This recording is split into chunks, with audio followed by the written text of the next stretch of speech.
मैं गीता रंकावत और आज हम बात करेंगे। पिछले वीडियो में हमने बात की थी कि how to identify two negative people, जिसमें हमने बात की थी एनर्जी ड्रेनर के बारे में और दूसरे था टॉक्सिक पीपल्स के बारे में। आज हम बात करेंगे इमोशनली वीक पीपल्स के बारे में। इमोशनली वीक पर्सन जो लोग होते हैं उनको नेगेटिव श्रेणी में मैंने क्यों रखा, तो अब मैं आपको बताती हूँ कि जो इमोशनली वीक पर्सन होते हैं वो एक तरह से बेवजह बवंडर करने वाले लोग होते हैं। इनको सीधी सीधी भाषा में मैं आपको बता देती हूँ। ये इमोशंस तो इनके खुद के वीक होते हैं और दूसरों के लाइन में ये भूचाल मचा देते हैं अपनी हरकतों की वजह से। तो हम इनको आइडेंटिफाई कैसे करें और इनसे कैसे बचें और ये कैसे कैसे नुकसान हमें पहुंचाते हैं, उसके बारे में हम बात करेंगे।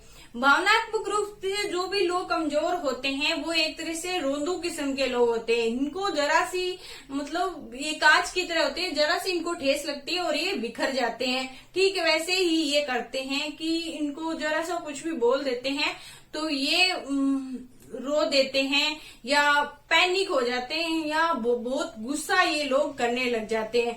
और कभी कभी तो ये अवसाद की मतलब स्ट्रेस की पोजीशन में भी चले जाते हैं और ये लोग अपने आप पे भरोसा बिल्कुल नहीं कर पाते हैं और इनको लगता है कि पता नहीं मैं तो क्या ही हूँ। अब कभी कभी तो ये इस चीज का घमंड भी करने लग जाते हैं। तो ऐसे लोगों से बचने के लिए उपाय भी मैं आपको बताऊंगी। और ये लोग कहीं भी मौजूद हो सकते हैं, हमारी फैमिली में, हमारे ऑफिस में, हमारे कॉलेज में, हमारे स्कूल में, कहीं भी, रिलेटिव्स, फ्रेंड्स, कोई भी हो सकता है। पर ये लोग नुकसान क्या कर सकते हैं अब करते हैं बात। ये इस तरह के ये लोग जो होते हैं ये इमोशनली वीक होने की वजह से ये अपनी गलतियों को दूसरों पर आसानी से थोप देते हैं। तो इनकी गलती का खामियाजा हमें कभी कभी भुगतना पड़ सकता है। दूसरा होता है कि ये लोग आत्मविश्वास की कमी से नशे की गिरफ्त में चले जाते हैं। तो नशे की गिरफ्त में जो आपको पता है कि जो इंसान चला जाता है तो वो उटपटांग कुछ भी हरकतें वो करने लग जाता है। दूसरा है कि ये अपनी रिस्पॉन्सिबिलिटी भैया खुद नहीं रखते हैं बिल्कुल भी। ये अपनी रिस्पॉन्सिबिलिटी, अपनी खुद की रिस्पॉन्सिबिलिटी दूसरों पे थोप के रखते हैं कि नहीं मैं तो बस तुम ही संभालो सब कुछ। और ये लोग कुछ भी स्थिति ऐसी होती है तो उस पे रिएक्शन बड़ा जल्दी दे देते हैं और वो स्थिति कभी कभी हमें एम्बैरेसमेंट और मिसअंडरस्टैंडिंग की वजह से हमें उस स्थिति से जूझना पड़ता है।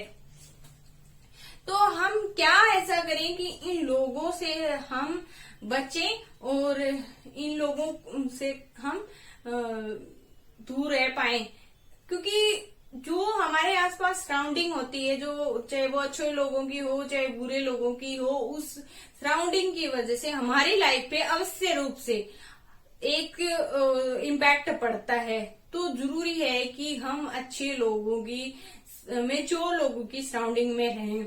तो इस चीज को मैं एक छोटे से किस्से से बताऊंगी कि एक बच्चा जब अपना 10th क्लास का वो एग्जाम के बाद हॉस्टल पढ़ने के लिए जा रहा था और उसको छोड़ भी दिया गया था वहां पे, लेकिन उसकी माँ ने पीछे से इतना अपने आप को कमजोर कर लिया कि उस बच्चे को रो रो के बुरा हाल कर लिया कि उस बच्चे को वापस उसके घर पे लाना पड़ा। तो ये होती है इमोशनल लोगों की निशानी और ये कहीं भी हमारे आसपास मौजूद हो सकते हैं, फैमिली, रिलेटिव वगैरह वगैरह। तो ऐसी स्थिति में हम इनसे कैसे डील करें। तो सबसे पहले हमें ऐसी इमोशंस जो भी एक तरीके से इमोशनल जो ट्रैप होता है उससे हमें बचने की तरीके हमें पता होने चाहिए। तो जब वो लोग हमारे ऊपर हावी हो रहे हो तो हमारे इमोशंस भी उसमें फंसने लग जाते हैं। तो प्लीज अपने इमोशंस को हम थोड़ा कंट्रोल करके रखें और सही गलत की उनको जरूर जानकारी दें। और ये कोई बीमारी नहीं है और इमोशनल होना बुरी बात नहीं है, लेकिन ओवर इमोशंस हो जाते हैं तो उन पे कंट्रोल करना हमारे लिए जरूरी हो जाता है। तो उस चीज की जानकारी आप उनको अवश्य रूप से दें कि भाई आप ये इमोशनल हो गए, आप ये फैसला कर रहे हो, प्लीज इस इमोशनल की वजह से मेरे को नुकसान हो रहा है। तो आप उस चीज से डरे नहीं या शर्माए नहीं कि मैं इसको बोलूंगा तो क्या पता ये रोने लग जाएगा या गुस्सा हो जाएगा। उस चीज से आप उसको अकेले में जरूर बताएं कि तुम एक्स्ट्रा इमोशनल हो और इस इमोशंस की वजह से मेरे ये नुकसान हो रहे हैं। तो ठीक है, ओके, मिलते हैं नेक्स्ट वीडियो में। आपको ये वीडियो अच्छा लगा तो लाइक करें, कमेंट करें और चैनल को सब्सक्राइब जरूर करें।